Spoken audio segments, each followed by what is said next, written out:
Pressure పెట్టి ఉంటే మీరు ఆనాడే ఇందాక మా కోమటిరెడ్డి గారు అన్నట్టు మేము చేయలేం సార్ అని మీరు ఎందుకు డ్రాప్ అవ్వలేదు అన్నది కూడా నా ప్రశ్న.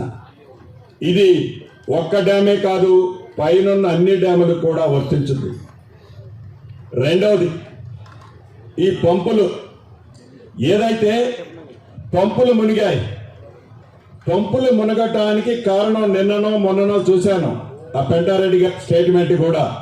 నేను ఆ రోజే చెప్పాను 152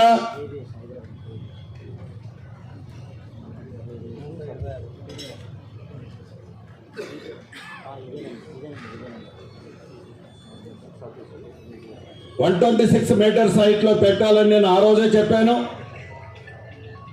ఇది మీరు టెక్నికల్ శాంక్షన్ ఇచ్చి టెండర్స్ కాల్ఫేర్ చేసే రోజు 126 లెవెల్ పెట్టారు. మీకు ఇంజనీర్లు చాలా సీనియర్ మోస్ట్లు మీరు. ఇది 28 లక్షల క్యూసెక్లు డిశ్చార్జ్ వస్తుందా, 30 లక్షల క్యూసెక్లు డిశ్చార్జ్ వస్తుందా, వచ్చినప్పుడు లెవెల్ ఎంత వస్తుందో మీకు తెలియంది కాదు. మీరు ఆ 126 లెవెలే కట్టి ఉంటే ఆనాడు అన్ని పంపులు మునిగాయా అని జరిగిన నష్టం ఏంటి? మీరు నిజంగా 124లోనో 122లోనే కట్టారు. మీరు ఆ పంపులకి ముందు స్టాప్ లాక్ గేట్స్ ఉన్నాయి మీవి.